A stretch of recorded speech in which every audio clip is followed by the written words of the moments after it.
So up next, we have Team iNON. Alright, and these are Leandro de Guzman, Reverend Martin, Marie Jetta Legaspi, and Julius Torreda. And their category, what the world needs now, and looking on to the challenge, looking globally.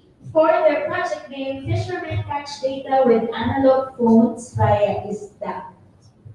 Okay, so this is an app that can bridge scientific data to aid fishermen with useful information to their livelihood. So let's give it up for Team Ida.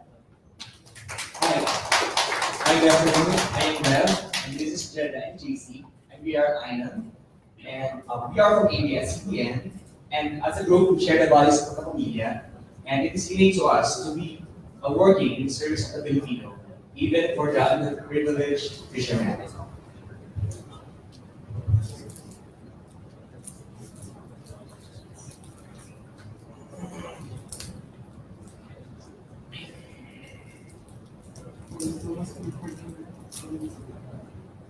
Okay, so first off, we begin by establishing that marine fishing in the Philippines is more than just an industry. Aside from being just an industry, it is indeed a way of life when it comes to Filipinos who are living in the coastal towns. And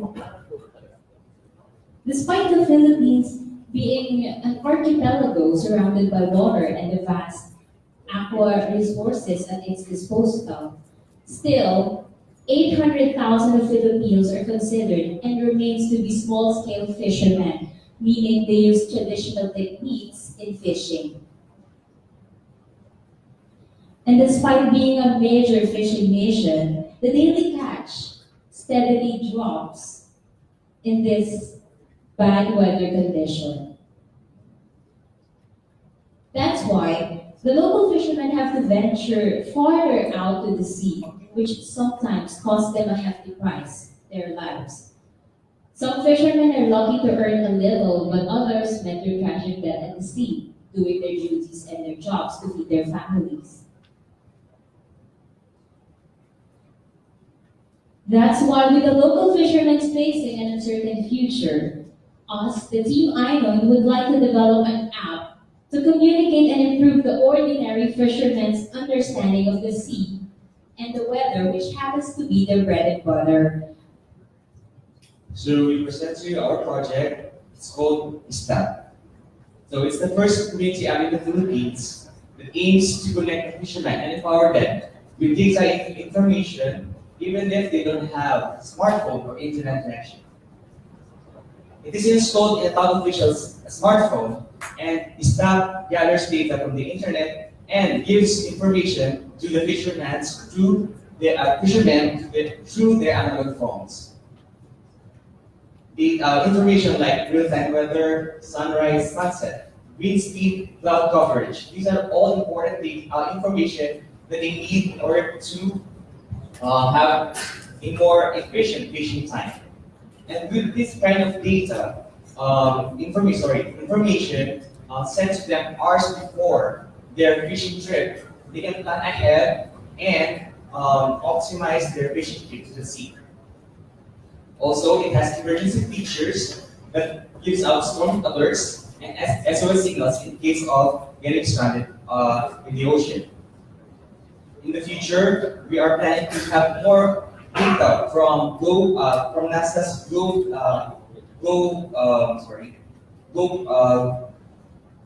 project, which we can get more information like tide, barometric pressure, water temperature, which is all important for fishing. And in the future, we need to partner with telcos to enable SMS blasting and with a sponsor for points and reward systems for app users, which can help them gain equipment like rescue boats, life vests, and other important stuff for fishing. That's it, and read the fish reviews. Thank you. Thank you, Team iNON. Now for the judges. How connected are those small fishermen who live in the coastal areas to the cellular signals. Because obviously it is dependent on cellular signal going to the small to the option folks. Have you guys checked that thing out? Are all of them connected? Uh, as of the moment, sir, I think that the two telcos are working on improving the signals across the Philippines, given that it's an archipelago.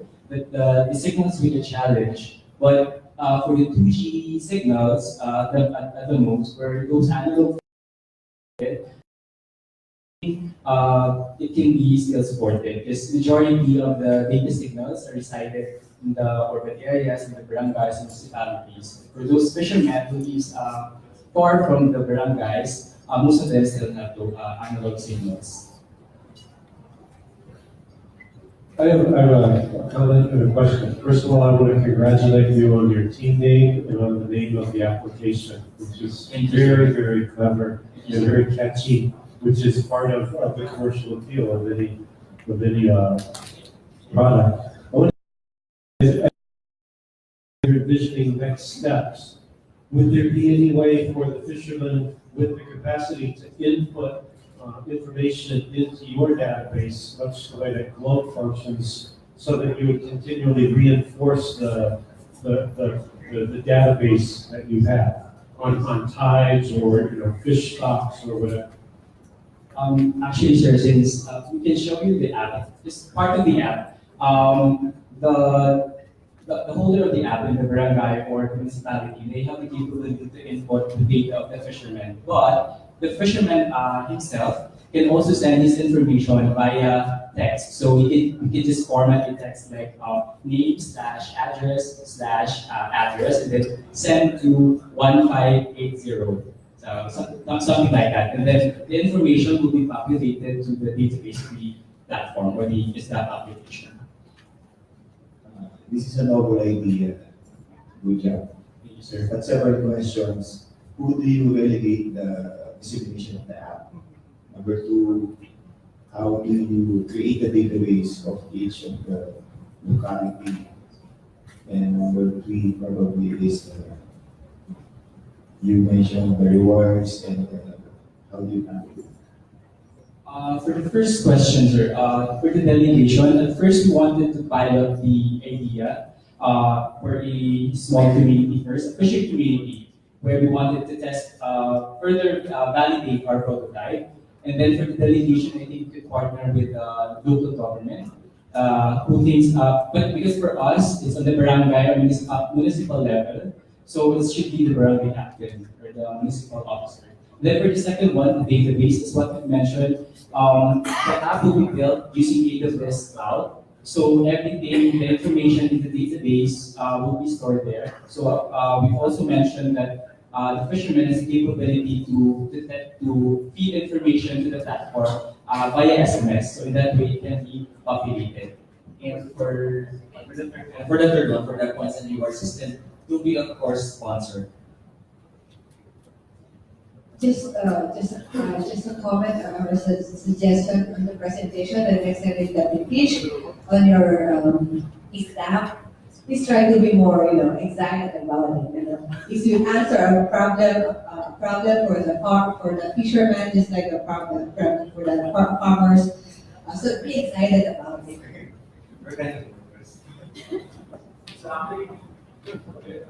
We just have find time to show this, right? This means that you can also give information where to fish and where not to fish. Yes, sir. That's part of using the NAPAS data will determine using the water's temperature. All right. Thank you so much, iNON, for that wonderful presentation. And now, let's have our seventh group, 17, Team Space Force.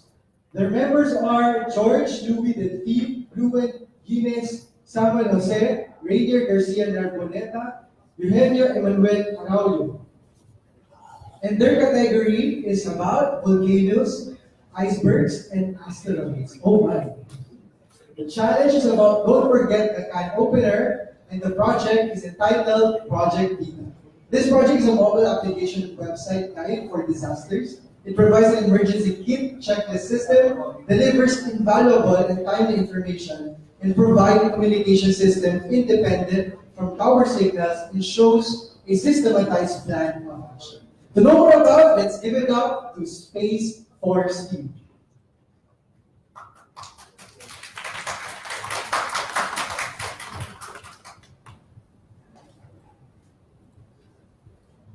So, good afternoon. We are Space Force, and we are here not just to come up with a solution, but the final ends-all and means-all solution of of NASA's challenge of Don't Forget Fan Opener. 48 hours participating in the Space Apps Challenge has led us to come up with Project Beta, the final means-all ends-all solution when it comes to disaster prevention and management. The application is solely focused on the end user and capabilities, and we can probably even scale this worldwide. So, why disaster management? Disaster management and preparedness has always been an underlying subject of society. Despite the country's geology being constantly well traversed by typhoons, most recently Mount or local name Ompong, as seen in the image above, has ravaged our country. Our ineptitude to see the consequences of our shortcomings and complacency in the world of disaster preparedness has still prevailed. And because of this, it left so many families, especially those who are less financially capable, in an area of regret and eventually forget. So, the thing is, technology is fast advancing and the world is fast changing. We have the necessary data, the tools, the technologies, in order to be more vigilant of the world's space around us. But to the common Filipino, how can they make sense of this data? So here's the problem. So think, what if you're in traffic? What if you're in the road going to work? So and what if the big one hits when you're in traffic, when you're in the MRT, when you're at work? So what will happen to you? And actually, more importantly, what will happen to the family that you left behind somewhere at school, somewhere at work? You never know where they might be. What happens when the world becomes pitch black? So that will lead to our project. This is where we introduce Project Beta. So in designing the application, we focus on making a product that will be useful and that will save lives. Our application mainly focuses on three crucial functions: knowledge, communication, and information. These are the three things that we need during the time of disasters. So since you guys love prototypes, we made sure that we have one. So we have a prototype right here. So Knowledge falls under our app's survival guide, safe areas, and OpenStreetMaps. Upon completing the sign-up process, this will then lead you to a prompt that includes the things that you will need to prepare before a disaster even happens. That would be emergency kits, supplies, and first aid kits. So it's actually interactive. After that, you'll be able to see different safe areas. These are evacuation centers and high ground near your location. This will make you knowledgeable before a disaster happens. And moving on to our next point of interest, that is probably our biggest concern, is sending and receiving information during times of disasters. In the event of a disaster, cell sites and communication networks are often unreliable. This results in a hard time in sending and receiving information. Our application will come with this very own communications network, and this will enable its users to send and receive crucial data and information. So the backpack. From the items prepared in the emergency kit and the first aid kit, the application will then choose specific items in the event of a disaster. It will begin to filter out which items are essential depending on the disaster that's struck. These items are then placed on your backpack so that you will be ready to evacuate and leave the comfort of your household if deemed necessary. So, from the information gathered from NASA, local government units, you will be prompted to proceed to an evacuation site. Imagine a communications network that will enable you to contact your loved ones, update you with news, and direct you to safe areas, even during times when cell sites are no longer available. That is Project.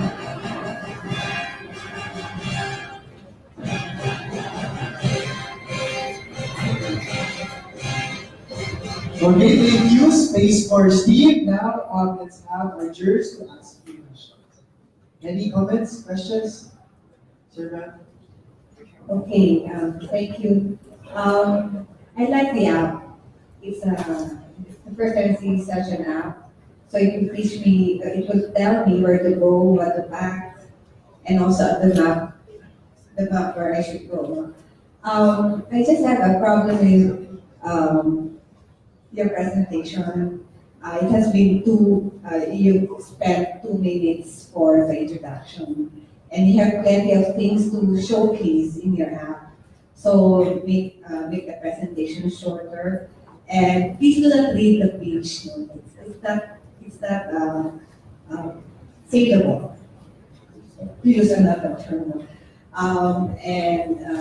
That's it. I think good session. Okay, so to address that, we actually have to show you guys the importance because every Filipino needs to understand the importance of this. The app relies on mesh networking. One of the main features is actually networking without the data, without cellular telecommunication data. So it relies on mesh networking. So we need Filipinos to be on board with us. We need them to know that this app has so many features, so that and also has so much meaning to them, so that they will be invited to install it on their devices.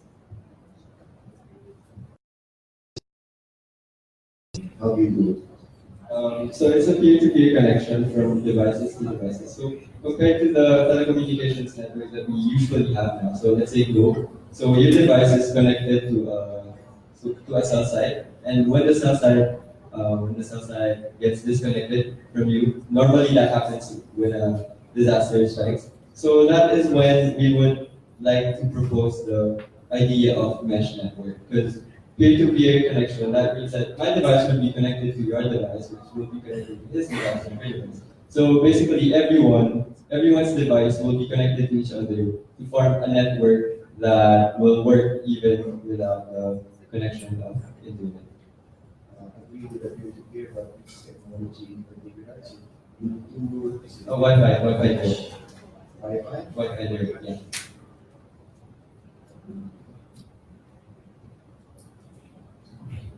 Interesting. Thank you. I would just have 2 suggestions for the presentation. It was very, very well done. I thought it was very nice that you had a working prototype on the phone. It would have even further enhanced the presentation if you could have synced that up to the broader screen so that everybody, not just the person you're showing it to, could see it. And then one minor report or recommendation at the very beginning. I would not refer to anything as a final solution. I would refer to it as an ultimate solution. For example, thank you. It is up proposed to give us situationers on utilities and transportation routes, and normally that's the most important thing you want to know when you're caught on the road in the event of something. And you also want to know what's the situation with your relatives or children. So when the big winter arrives, so we actually have a bunch of possible things that might happen, floods, earthquakes, and whatnot. And so we actually have the idea of having that depending on the app. So When a disaster happens, it will prompt you to this page. It will either guide you to safety. Sorry, Rita. So basically what will happen is the app will prompt you to different locations that are supposed to be safe, and for that you will have a map for it. So it will be arranged from the nearest location to the furthest, and then there will be more choices below, which will be red if it's supposed to be a safe. Okay, so thank you, Space Force.